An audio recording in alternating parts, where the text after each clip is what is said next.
The cold glass of champagne did little to soothe the tremor in Iris's hand. Across the glittering ballroom, a sea of tuxedos and sequined gowns, she saw him, Adrian, her ex-husband, and clinging to his arm was Tessa, the woman who had dismantled their marriage, piece by painful piece. He paraded her around with the same proud smile he once reserved for Iris, a smile that now felt like a shard of glass in her heart. For a moment the air thinned, the music faded, and she was back in their shared home, the scent of Tessa's perfume a ghost in the air. But tonight was different. Tonight she wasn't the broken wife. She was a survivor, and her story was far from over. The invitation had arrived a month prior, a thick cream-colored cardstock with embossed silver lettering that felt both ostentatious and menacing. Viridian Dynamics Annual Gala, it announced. Iris had almost thrown it away. The company had been Adrian's world, the one he had built while she had built their home. After the divorce, every mention of Viridian felt like a phantom limb, an ache for something that was no longer hers. She remembered the day she'd found the first clue. A receipt for a ridiculously expensive lingerie set from a boutique she'd never shopped at, tucked away in his gym bag. When she'd confronted him, his denial was a masterclass in gaslighting. He'd twisted her concern into paranoia, her intuition into insecurity. It was a gag gift for a colleague, Iris. You're being hysterical. But the lies, like a fraying thread, eventually unraveled. Tessa wasn't just a colleague. She was his junior project manager, 24 years old, with a ruthless ambition that mirrored his own. The divorce had been brutal. Adrian, with his high-powered lawyers and a narrative that painted her as an unstable, grasping wife, had taken almost everything. He kept the sprawling minimalist house they had designed together, the one with floor-to-ceiling windows that overlooked the city. He kept the company. She was left with a modest settlement and the shell of the woman she used to be. For a year she had drifted, a ghost in her own life. Then, one morning, staring at her hollowed-out reflection, a spark of the old Iris, the one who had put herself through design school and had once dreamed of opening her own gallery, flickered to life. She started small, taking on freelance interior design projects for friends. Her reputation grew quietly, organically, through word of mouth. Her style was a stark contrast to the cold, impersonal modernism Adrian favored. She created spaces that were warm, lived in, and deeply personal, spaces that told a story. The invitation to the gala was, in a twisted way, a testament to her success. One of her recent clients, a board member at a rival tech firm, had been so impressed with her work on his penthouse that he'd become her champion, securing her a ticket to one of the city's most exclusive corporate events. It was a chance to network, to land the kind of high-profile clients that could finally put her on the map, free from the shadow of Adrian's name. Getting ready tonight had been a ritual of armoring herself. She chose a dress of deep emerald silk that clung to her curves, a color that brought out the fire in her auburn hair. It was a dress that spoke of confidence, of a woman who was not afraid to be seen. Her friend, Lena, had come over to help, zipping her up and clasping a delicate diamond necklace, a gift to herself, around her neck. "You look like you could end a man's entire career with one look," Lena had said, a fierce loyalty burning in her eyes. "Go in there and remind them who the hell you are." But as Iris stood in the grand ballroom of the St. Regis Hotel, the sheer scale of the event was intimidating. Chandeliers dripped crystals from the ceiling, casting a golden glow on the city's elite. The air hummed with the quiet, confident buzz of money and power. And then she saw him. Adrian looked exactly the same, yet entirely different. His suit was tailored to perfection, his dark hair impeccably styled. But there was a hardness in his eyes she hadn't seen before, a possessiveness in the way his hand rested on the small of Tessa's back. Tessa was a vision in crimson, her youth a stark, painful contrast to the years Iris had invested in Adrian. She laughed, a high, tinkling sound that grated on Iris's nerves, tilting her head back to look up at Adrian with an adoration that was both cloying and performative. They were working the room, a power couple in their own right. Adrian, the brilliant CEO. Tessa, the ambitious protégé turned lover. Iris watched as people flocked to them, their laughter echoing across the marble floor. A bitter taste filled her mouth. These were the same people who had once called her a friend, who had attended their dinner parties and praised her impeccable taste. Now they orbited Adrian and his new star, leaving her on the periphery. She took a steadying breath, reminding herself why she was here. This wasn't about Adrian. This was about her. She forced her shoulders back, lifted her chin, and began to navigate the glittering crowd, a polite, detached smile fixed on her face. She exchanged pleasantries with a few familiar faces, enduring their pitying glances and awkward questions about how she was holding up. Each conversation was a small battle, a test of her composure. She was speaking to a potential client, a man who owned a chain of boutique hotels, when she felt a sudden chill. Adrian and Tessa were approaching, their path through the crowd leading them directly to her. It was inevitable, she knew, but the reality of the confrontation sent a jolt of pure adrenaline through her veins. Tessa's eyes, a pale, icy blue, met hers, and a small, triumphant smile played on her lips. It was the smile of a victor, a woman who had not only taken her husband, but was now reveling in occupying her life. And in that moment, Iris knew that a polite escape was not an option.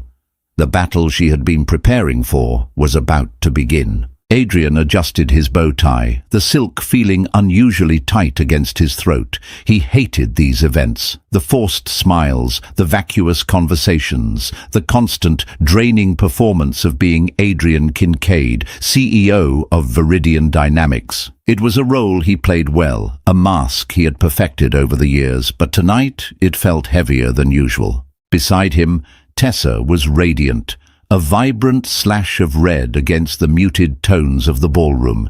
She was electric, her energy a stark contrast to his own growing weariness. She thrived in these environments, effortlessly charming investors and flattering the wives of board members. She saw this gala not as an obligation, but as an arena, a place to solidify her new position. "Darling, you haven't said a word in 10 minutes, she murmured, her fingers tracing a light pattern on his arm. "Is everything all right?" "Just strategizing," he lied, forcing a smile, thinking about the Q4 projections. It wasn't a complete lie. He was always thinking about the company. Viridian was his creation, his legacy, the only thing that had never disappointed him. He'd built it from a two-man startup in a cramped garage to a global tech giant. But the relentless pressure, the constant need to innovate, to stay ahead of the competition, had taken its toll. It had cost him his marriage. He wouldn't admit it to Tessa, or even to himself most days, but the ghost of Iris haunted him. It wasn't love, not anymore. That had been eroded by years of quiet resentment. He'd seen her support as complacency, her contentment as a lack of ambition. He'd been running a marathon, and he felt as though she was content to stand on the sidelines, cheering politely. He needed a partner who would run alongside him, someone who understood the thrill of the chase, the savage beauty of the corporate battlefield. Tessa understood. She was hungry, just as he had been at her age. She saw the world as a series of opportunities, of calculated risks and strategic alliances. She didn't just admire his empire, she wanted to help him conquer new territories. Her ambition was a potent aphrodisiac, a mirror to his own. But sometimes, in the dead of night, he would wake up to the unsettling feeling that her ambition was a far more voracious beast than he had anticipated. He had unleashed a force he wasn't sure he could control. He had brought her tonight to make a statement. The rumors about their affair had been circulating for months, a persistent, ugly whisper in the corporate corridors. He needed to reframe the narrative, to present Tessa not as the other woman, but as his rightful partner, a future leader at Viridian.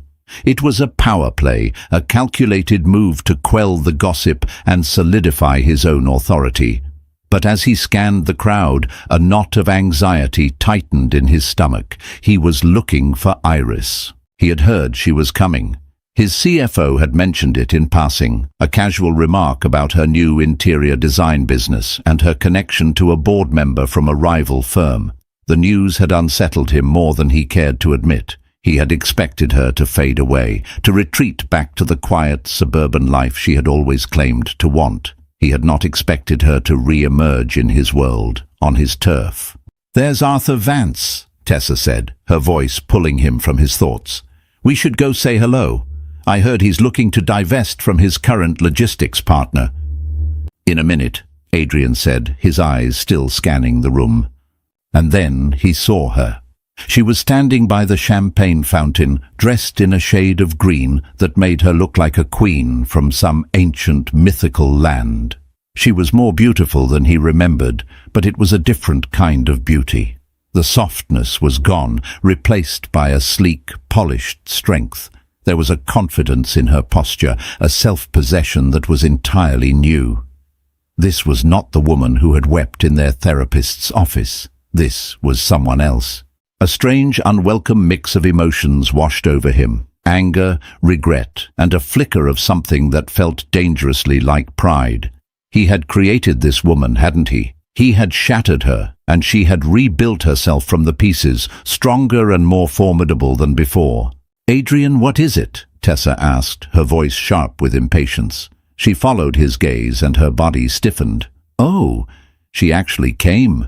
Her grip on his arm tightened, her perfectly manicured nails digging slightly into the fabric of his suit. "Well, don't just stand there gawking," she hissed, her smile never wavering. "Let's go over. It's better to face it head on. Show everyone that we have nothing to hide." It was exactly the kind of aggressive, strategic thinking he had been drawn to. Tessa saw a threat and moved to neutralize it. And yet, as they began to walk towards Iris, Adrian felt a profound sense of dread. He was walking into a battle he had already lost, armed with a crown that suddenly felt too heavy to bear. He was about to confront the ghost of his past, and he had a sinking feeling that she was far more real than the woman currently on his arm. The St. Regis ballroom was a masterpiece of calculated opulence. It was a space designed to make powerful people feel at ease, a gilded cage where billion-dollar deals were brokered over canapes and cocktails. Iris had helped Adrian choose the venue for the gala years ago, drawn to the soaring ceilings and the intricate hand-painted frescoes that depicted scenes from Greek mythology. Now, standing under the watchful eyes of gods and goddesses, she felt a bitter irony. Here she was, a mortal caught in a drama of her own. She managed to extricate herself from the hotel magnate, promising to send him her portfolio in the morning. Her heart was hammering against her ribs, a frantic bird trapped in her chest. She had seen them coming. Adrian, with his purposeful stride, and Tessa, a scarlet predator gliding in his wake. There was no escape. She turned towards the bar, needing a moment to fortify herself. As she waited, she caught snippets of conversation, the ambient noise of the city's elite. The market is volatile, but the energy sector is a safe bet. Flew in from Geneva this morning. The children are in Aspen with the nanny. Did you see her dress? A bit daring for a corporate event, don't you think? That last comment was followed by a pointed glance in her direction. Iris ignored it. She had spent too long trying to be invisible, to shrink herself to fit into the neat little box of Adrian Kincaid's wife. Tonight, she refused to be small. "Just a club soda with lime, please," she told the bartender. She needed a clear head. As she took the glass, her fingers cool against the condensation, a voice beside her, low and resonant, cut through the chatter. A wise choice. The champagne they serve at these things is notoriously mediocre. Iris turned. The man standing next to her was not someone she recognized from Adrian's circle. He was tall, with a lean, athletic build that his impeccably tailored charcoal suit couldn't quite conceal. His hair was a distinguished silver at the temples, and his eyes, a startling shade of blue, held a glint of amusement. He had a rugged, weathered quality that seemed out of place amongst the polished, manicured men of the tech world. "I'll have to take your word for it," Iris said, her voice steadier than she felt. "I'm pacing myself." "A strategist," the man said, a slow smile spreading across his face. It was a genuine smile, one that reached his eyes. "I'm Rowan, by the way." He extended a hand. His grip was firm, his skin warm. "Iris." "It's a pleasure to meet you, Iris," he said, his gaze holding hers for a moment longer than was strictly necessary. "Are you enjoying the festivities?" The slight hesitation in his voice suggested a shared disdain for the event. "I'm here for work," Iris admitted. "Networking." "Ah, yes, the great corporate hunt," Rowan said with a wry chuckle. "I confess I'm hiding out at the bar until it's socially acceptable to leave." Before Iris could respond, the presence she had been dreading materialized beside her. "Iris, I wasn't sure you'd make it." Adrian's voice was smooth, controlled, but she could hear the underlying tension. She turned slowly, schooling her features into a mask of polite indifference. "Adrian," she said, her tone cool. "Tessa, you're looking well." Tessa's smile was razor-sharp.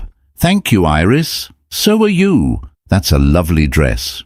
Very green." The compliment was laced with a subtle barb, a dismissive flick of her wrist. The air crackled with unspoken history. The bartender, sensing the shift in atmosphere, suddenly became very busy polishing a glass at the far end of the bar. Rowan, however, remained, an intrigued, silent observer. "I was just catching up with my ex-wife," Adrian said to Rowan, a proprietary tone creeping into his voice. It was a subtle power move, an attempt to frame Iris in relation to him, to put her back in her old box. "Iris, I'm sorry, I didn't catch your name." "Rowan Blackwell," Rowan said, his voice calm and even. He didn't offer any further explanation, no company name or title. He didn't need to. A flicker of recognition and then alarm crossed Adrian's face. Rowan Blackwell wasn't just anyone. He was a legend, a reclusive, media-shy billionaire who had made his fortune in private equity. He was known for his ruthless business acumen and for acquiring and dismantling companies he deemed inefficient. His presence at the gala was unexpected and, for Adrian, deeply unsettling. Viridian Dynamics was in the middle of a new round of funding, and Blackwell's firm was one of the potential and most feared investors. "Mr. Blackwell," Adrian stammered, his composure momentarily slipping. "It's an honor. I'm Adrian Kincaid, CEO of Viridian Dynamics."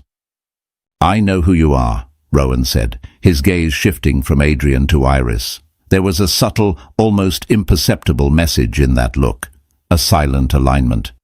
Tessa, sensing the shift in power, stepped forward, her hand possessively on Adrian's arm. "It's so wonderful to finally meet you, Mr. Blackwell. Adrian has so much respect for your work." Rowan's eyes flickered down to her hand and then back up, his expression unreadable. "Mrs. Kincaid," he said, his voice a polite, dismissive murmur. "It's Miss Voss, actually," Tessa corrected, a flush creeping up her neck. "My mistake," Rowan said, though his tone suggested it was no mistake at all. An awkward, heavy silence descended. Adrian was visibly flustered, his carefully constructed facade cracking under the pressure of the unexpected encounter. He had brought Tessa here to project an image of power and control, but in the presence of Rowan Blackwell, he was suddenly a minor player. And Iris, the woman he had discarded, was standing beside the most powerful man in the room, a man who was looking at her with an expression of undisguised interest. The gilded cage of the ballroom suddenly felt very small, and the air was thick with the promise of a storm. The tension in the small space by the bar was thick enough to be cut with a knife. Adrian, who thrived on being the center of any room, was visibly off balance. He had planned this evening with military precision, every interaction, every conversation, designed to project an image of unassailable success.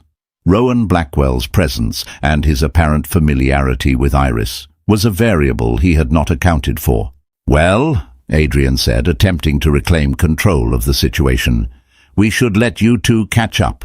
Tessa and I have some people we need to see." He gave Iris a look that was a complex mixture of warning and resentment. "Don't embarrass me."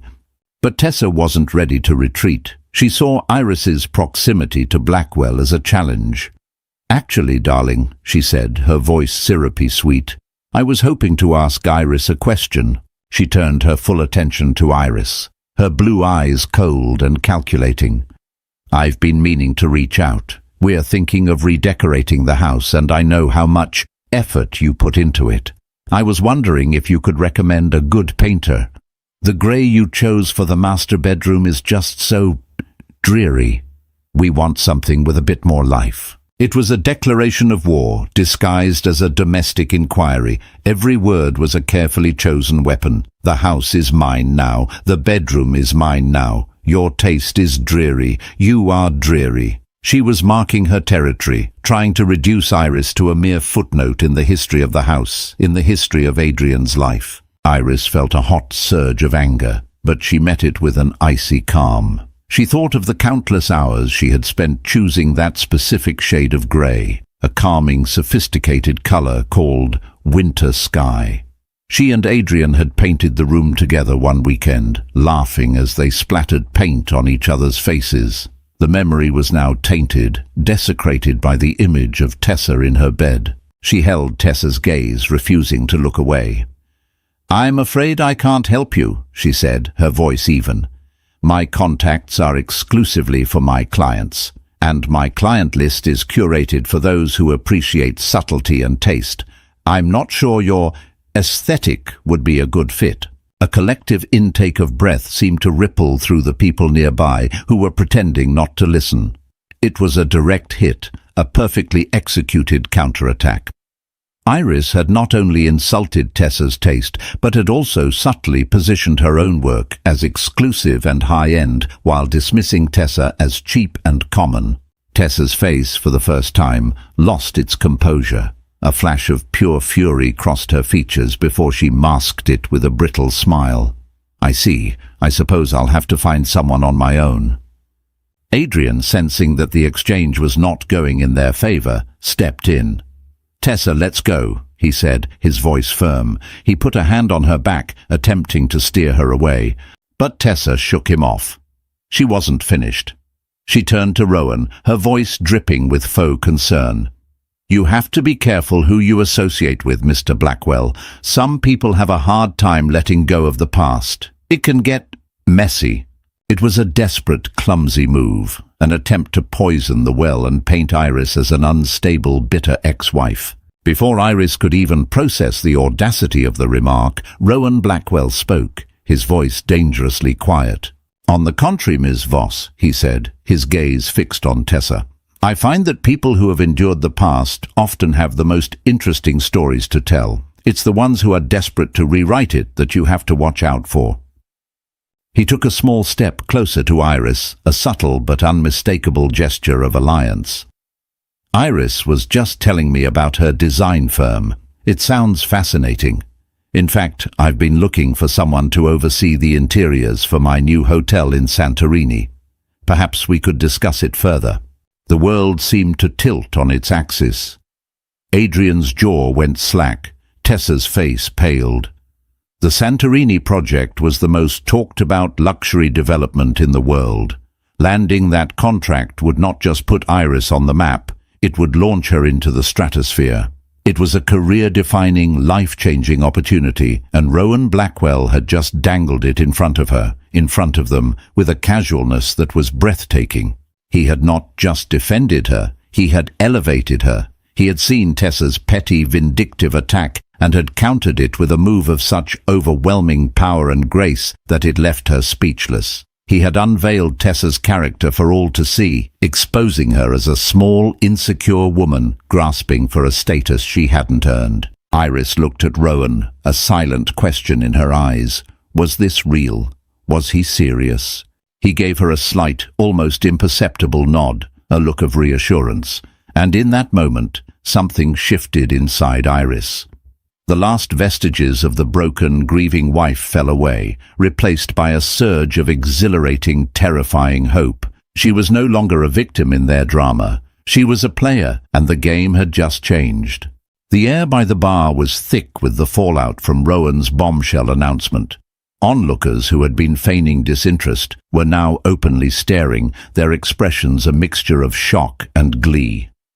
Corporate galas were often dull, predictable affairs. This was a live-action drama, and they had front-row seats. Adrian looked as though he had been physically struck. His face was a mask of disbelief and a dawning, horrified understanding. He had spent his entire career learning to read power dynamics, to anticipate market shifts and competitor movements. But he had never anticipated this. He had walked into his own gala, a king in his own court, only to be checkmated by a man he was trying to impress, all in defense of the woman he had cast aside. His carefully constructed narrative for the evening, the unveiling of his new partner, the projection of a future-proof Viridian, was in ruins. Tessa, for her part, seemed to shrink. The vibrant, confident woman in the crimson dress was gone, replaced by someone small and exposed. She had played her hand, an aggressive, petty move, and had been countered with a show of force so overwhelming it was almost insulting. She looked at Adrian, her eyes pleading for him to fix it, to do something, but he was lost in his own spiraling thoughts. Rowan Blackwell seemed oblivious to the shockwaves he had created. He turned his back on Adrian and Tessa, a deliberate final dismissal, and focused his full attention on Iris. "I apologize for putting you on the spot," he said, his voice a low murmur meant only for her. "But I have a feeling you can handle it, and I wasn't lying. I do have a hotel in Santorini, and I do need a designer with a vision." Iris's mind was racing. She felt a dizzying combination of gratitude, shock, and a healthy dose of suspicion. Men like Rowan Blackwell didn't do things without a reason. What was his motive? Was this a genuine business proposition, or was she just a pawn in some larger game he was playing with Adrian? "Why?" she asked, her voice barely a whisper. "Why would you do that?" Rowan's gaze was direct, his blue eyes searching hers. "Let's just say I have a low tolerance for bullies," he said simply. "And I have a good eye for talent. I've seen your work. The penthouse you did for Michael Vance, it was brilliant. You created a home, not just a showpiece." He knew her work. The realization sent a jolt of validation through her that was more potent than any champagne. He hadn't just been defending a damsel in distress. He had been scouting a professional. "Now," he continued, a hint of a smile returning to his lips, "I believe we have a business proposition to discuss, and I, for one, would rather do it somewhere with better champagne and less drama. Would you allow me to take you to dinner tomorrow night?" It was a whirlwind. Her head was spinning. Just an hour ago she had been dreading a confrontation with her ex-husband. Now she was being offered the contract of a lifetime and asked to dinner by one of the most enigmatic and powerful men in the world. She looked past Rowan's shoulder and saw Adrian still standing there watching them. His face was a thundercloud of rage and confusion. He looked utterly lost. For the first time she didn't feel a pang of pity or a surge of anger. She felt nothing. He was a figure from a past life, a story that was already over. She turned back to Rowan, a genuine smile, the first of the night, spreading across her face. "I would love that," she said.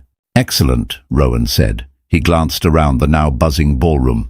"I think our work here is done. Shall we make a memorable exit?" Before she could ask what he meant, he gently took her elbow and began to steer her towards the grand entrance. As they walked, a path seemed to clear before them. The whispers followed them, a wave of speculation and awe. They were just a few feet from the massive oak doors when Rowan stopped.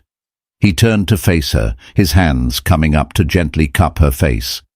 The ballroom seemed to fade away, the noise, the lights, the prying eyes.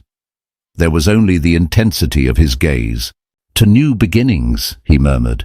And then he leaned in and kissed her. It wasn't a passionate, fiery kiss. It was slow, deliberate, and deeply, shockingly public. It was a kiss that was meant to be seen. It was a statement, a rewriting of the rules, a final, definitive checkmate. Across the room, Adrian Kincaid froze. The glass of scotch he had just taken from a passing waiter slipped from his numb fingers and shattered on the marble floor. The sound was lost in the sudden, deafening silence of the ballroom. All he could see was his ex-wife, the woman he had deemed unworthy, being kissed by the one man he could not afford to have as an enemy. And in that moment, he understood that he had not just lost his wife, he had lost a game he never even knew he was playing. The sound of the glass shattering was the only thing that broke the spell. It was a sharp, percussive crack that echoed the fracture in Adrian's reality. He stood motionless, a statue in a bespoke suit, as the amber liquid and shards of crystal spread across the polished floor around his expensive shoes. He didn't notice the waiters who scurried to clean up the mess. He didn't hear the gasps and frantic whispers that erupted around him. His entire universe had contracted to a single, impossible image, Iris, his Iris, being kissed by Rowan Blackwell. His mind, usually a sharp, analytical machine, sputtered and failed. It was like watching a film in a foreign language with no subtitles. The scene was clear, but the meaning was incomprehensible. Iris, who had cried for weeks after he'd left, who he had condescendingly told his lawyer was too emotional to be rational. Iris, who he had assumed would spend the rest of her life quietly managing her modest settlement. That Iris was now the focus of the entire gala, the object of a public display of affection from a man whose net worth dwarfed the GDP of a small country. Tessa's voice, shrill and panicked, finally pierced through the fog. "Adrian? Adrian, are you seeing this? Do something!" He turned his head slowly, looking at her as if for the first time. The crimson dress suddenly seemed garish, her perfectly applied makeup a brittle mask. Her panic felt irritating. He had been drawn to her ambition, her fire. But now, in the face of a real power play, her fire just looked like a child's tantrum. She was out of her depth, and so he terrifyingly realized, was he? "Do what, Tessa?" he asked, his voice a dead, hollow thing. "What exactly do you suggest I do?" He turned back to the scene at the door. Rowan Blackwell pulled back from the kiss, his hand still resting on Iris's arm. He murmured something to her, and she smiled, a real, radiant smile that Adrian hadn't seen in years. It was a smile that lit her up from the inside, and it was a smile that was not for him. Then, together, they turned and walked out of the ballroom, leaving a wake of stunned silence and 1,000 questions. As the doors closed behind them, the dam of whispers broke. The low hum of the gala escalated into a cacophony of excited chatter. Adrian was no longer the host and CEO. He was the subject of gossip, the cuckolded ex-husband, a man who had been publicly and spectacularly upstaged. Every glance in his direction felt like an accusation, a judgment. He could see the pity in some eyes, the schadenfreude in others. His colleagues, his board members, his investors, they were all witnesses to his humiliation. "We're leaving," he said to Tessa, his voice clipped. "But we can't just leave," she protested. "That will look like we're running away. We need to stay, to show them we don't care." "And how do you propose we do that?" he snapped, his control finally breaking. "By pretending that didn't just happen, by making small talk about the market while the entire room is dissecting my failed marriage." He grabbed her by the elbow, his grip harder than intended, and began to steer her towards a side exit, away from the prying eyes. He needed to escape the suffocating atmosphere of the ballroom, the weight of 1,000 judgments. The drive back to the house, his house, not their house, he reminded himself, was silent and suffocating. Tessa sat rigidly in the passenger seat, occasionally dabbing at her eyes with a tissue, careful not to smudge her mascara. Adrian gripped the steering wheel, his knuckles white, his mind replaying the kiss over and over. It wasn't just a kiss. It was a transfer of power. Blackwell had, in one smooth, calculated gesture, stripped him of his narrative. Adrian had brought his mistress to the company gala to show her off, to show everyone that he had moved on, that he had upgraded.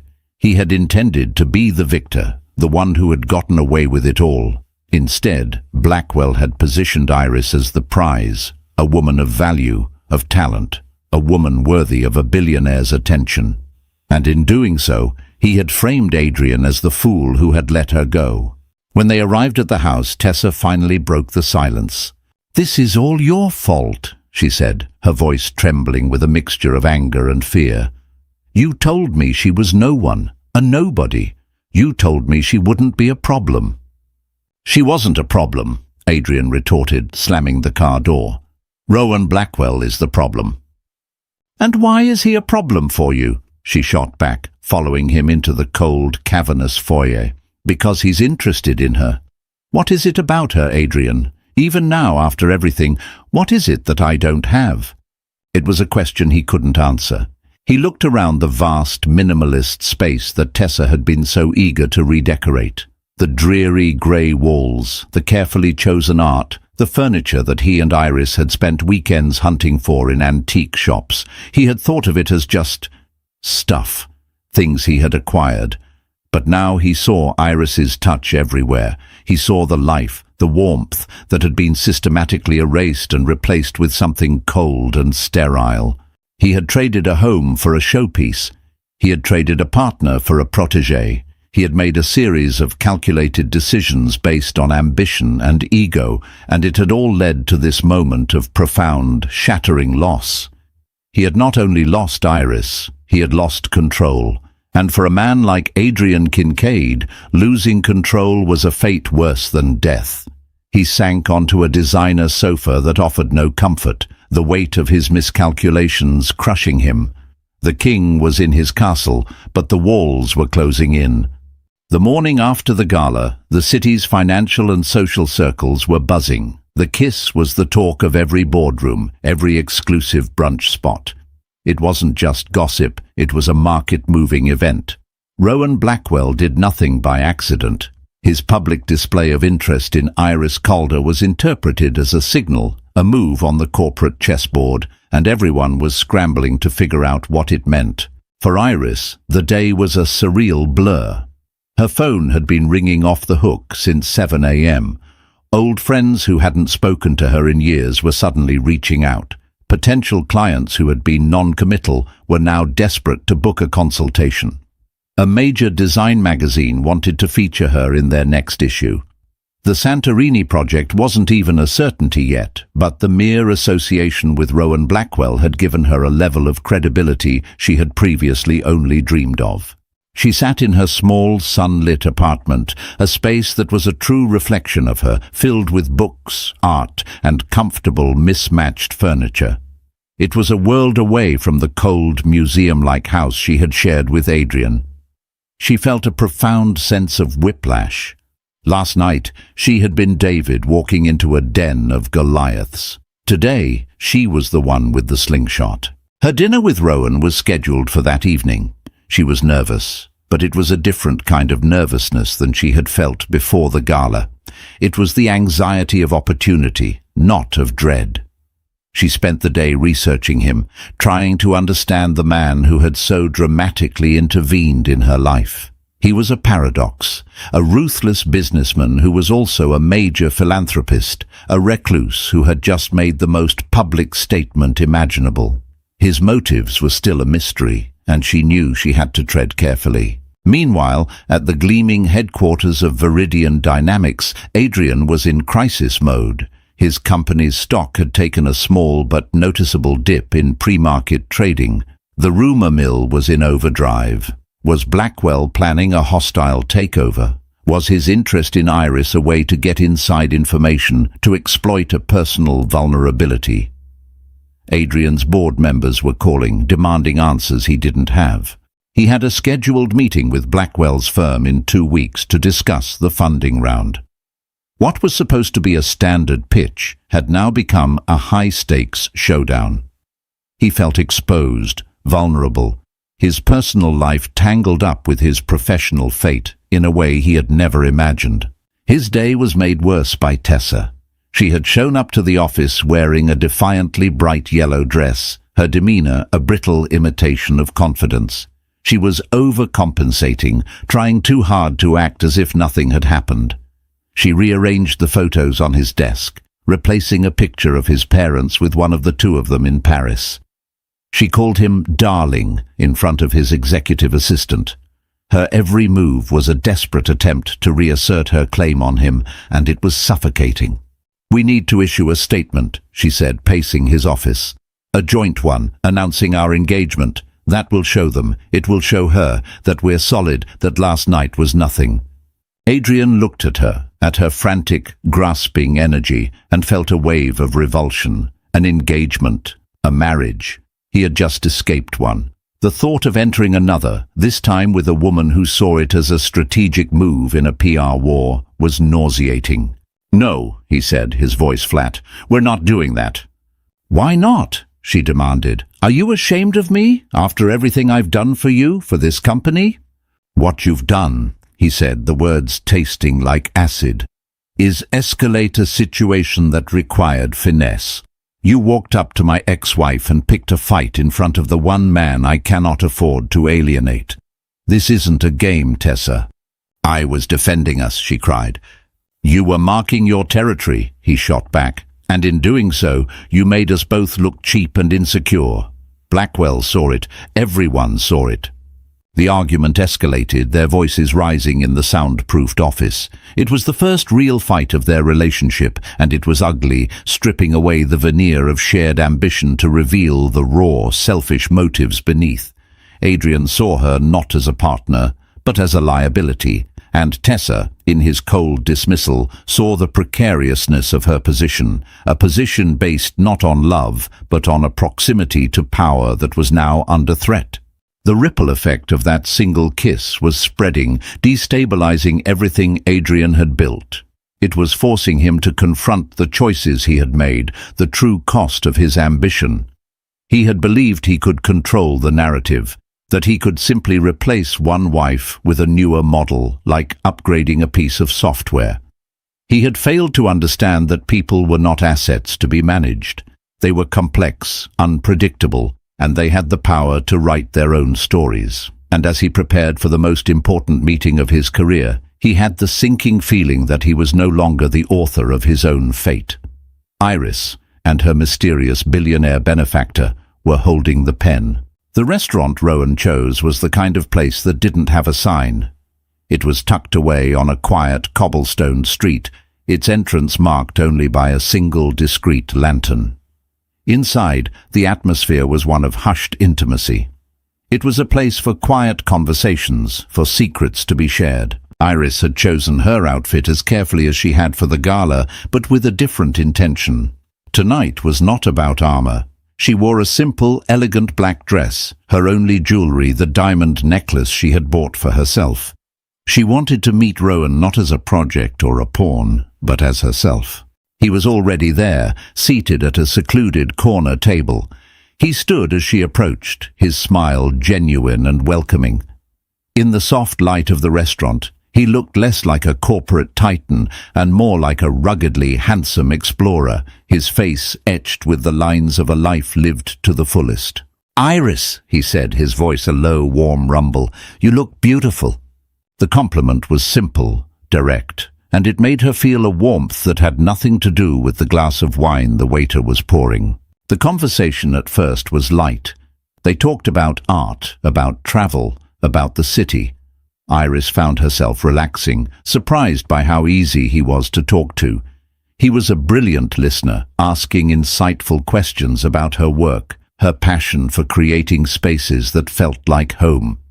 He spoke of his own life with a surprising candor, of a childhood that was anything but privileged, of the relentless drive that had propelled him to success.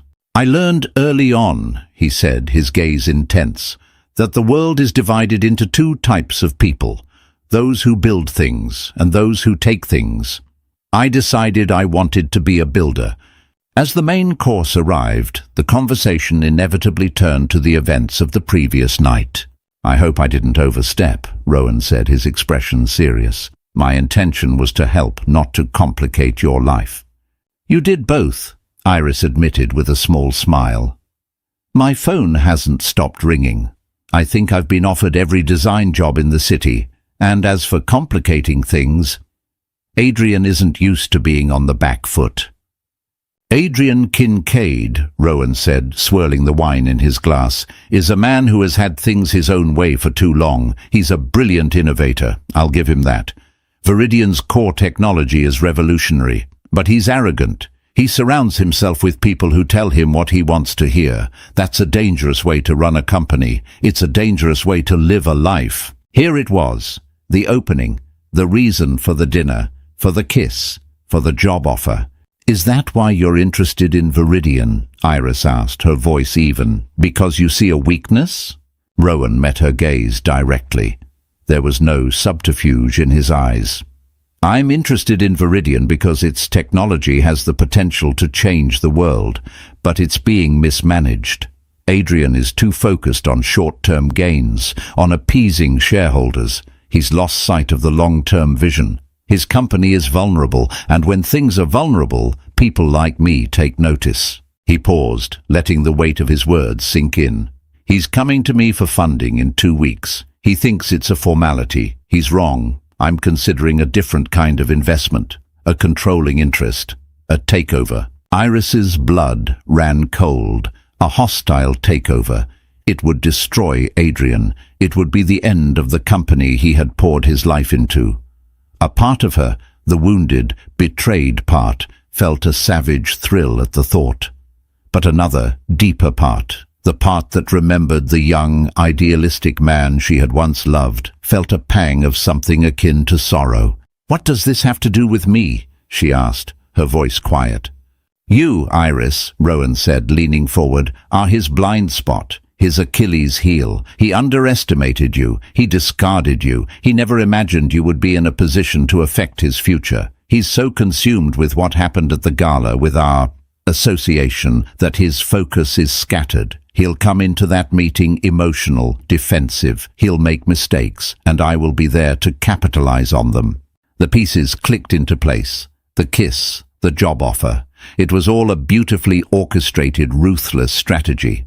She was the weapon he was using to soften the target. So I'm the bait, she said, the words leaving a bitter taste in her mouth. You are not the bait, Rowan corrected, his voice firm. You are the catalyst, and the job offer is very real. I don't mix business with pleasure, and I never make offers I don't intend to honor. You are the best person for the job in Santorini. Your association with me and the effect it has on Adrian is simply a fortunate coincidence. He reached across the table, his hand covering hers. His touch was warm, reassuring, but she felt a chill run down her spine. I am offering you a choice, Iris. You can walk away from this table right now, and the Santorini job is still yours. No strings attached. Or, you can help me. You know Adrian better than anyone. You know his weaknesses, his pressure points. You can give me the leverage I need to ensure a smooth transition when I take control of Viridian. It was the devil's bargain. He was offering her revenge on a silver platter, the chance to be instrumental in the downfall of the man who had shattered her life. It was a seductive, intoxicating thought. To have that kind of power, to be the one holding the cards. But what would it cost her? Would it turn her into someone like Adrian, someone who used people as pawns in a game? She looked at Rowan Blackwell, at the brilliant, calculating man who saw the world as a chessboard. He was offering her a chance to become a queen, but she had to decide if the price of the crown was a piece of her own soul. The choice was hers, and it would define the rest of her life. Iris spent the next 2 weeks in a state of suspended animation. She went through the motions of her life, meeting with clients, sketching out preliminary ideas for the Santorini Hotel, speaking to her lawyer about the contract from Blackwell Enterprises. But her mind was elsewhere. It was consumed by the choice Rowan had laid before her, to help him or not to help him. It was a question that echoed in the quiet moments of her day and haunted her sleepless nights. Part of her craved the retribution. She remembered the humiliation of the divorce, the cold, clinical way Adrian's lawyers had dissected her life, her contributions to his success dismissed as the frivolous hobbies of a housewife. She remembered Tessa's smug, triumphant smile. The desire to see them both brought low was a potent, visceral thing. Rowan was offering her a front-row seat to their demise, a chance to be the architect of their downfall. But another part of her recoiled from the idea. She had spent the last year rebuilding her life, not on the ashes of her past, but on a new foundation of her own making. Her business was built on creating spaces of warmth and integrity. Could she reconcile that with the cold, calculated act of corporate sabotage? Would winning this war against Adrian turn her into a casualty of her own making, leaving her with a victory that felt as hollow as the house he now occupied? She tried to talk to Lena about it, but she couldn't bring herself to reveal the full extent of Rowan's plan. How could she explain the devil's bargain without sounding like a villain in a soap opera? "He's playing chess, Iris," Lena had said, sensing the undercurrents. "And he's using you as a piece. Just make sure you know which piece you are. Don't be a pawn when you can be a queen." The advice stuck with her. A queen. A queen protects her kingdom. She moves with power and purpose. She is not a passive victim. The day before Adrian's meeting with Rowan, she received an unexpected call. It was from Adrian's father, Robert Kincaid, a kind, gentle man who had always treated her like a daughter. He was worried. "He's not himself, Iris," he'd said, his voice frail over the phone.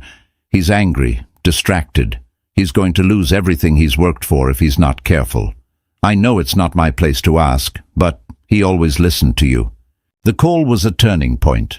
It reminded her that this wasn't just about Adrian and Tessa. It was about the thousands of employees at Viridian, people with families and mortgages, whose livelihoods depended on the company's stability. A hostile takeover would be brutal, leading to mass layoffs and restructuring. That evening, she made her decision. She called Rowan. "I've thought about your offer," she said, her voice clear and steady. "And I'll help you, but not in the way you think." There was a pause on the other end of the line. "I'm listening," he said. "I won't give you his secrets," she said. "I won't tell you about his tells when he's bluffing or the anxieties that keep him up at night. That's not who I am. But I will give you something more valuable. I'll give you a strategy for a better outcome, for everyone." She spent the next hour laying out her plan. It was a bold, audacious gambit, a move that only someone who understood both the business and the man could conceive. The next day, Adrian walked into the boardroom at Blackwell Enterprises, feeling like a man walking to his own execution. He had spent the last 2 weeks in a paranoid frenzy, trying to shore up his defenses, but he knew he was outmatched. Rowan Blackwell was seated at the head of the massive mahogany table, his expression unreadable. The meeting began, and it was as brutal as Adrian had feared. Rowan and his team dismantled Adrian's presentation piece by piece, exposing every weakness, every overly optimistic projection. An hour into the meeting, Adrian was defeated. He could see the writing on the wall. Blackwell was going to take his company. "So that's it then?" Adrian said, his voice hoarse. "You're going to tear it all down." "That was the original plan," Rowan said, a flicker of something unreadable in his eyes. "But a new proposal has been brought to my attention." He slid a folder across the table. Adrian opened it, his hands trembling slightly. Inside was a detailed plan for a strategic partnership. Blackwell Enterprises would become the majority shareholder, injecting a massive amount of capital into Viridian.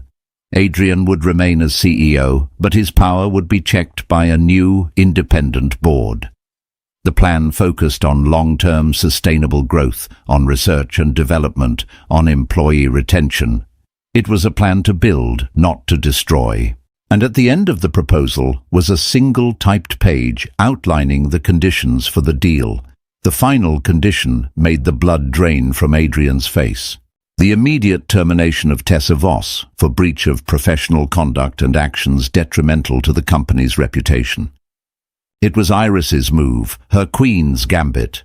She hadn't chosen simple revenge. She had chosen a more complex, more elegant victory. She had saved his company, but she had surgically and ruthlessly removed the cancer that had been poisoning it.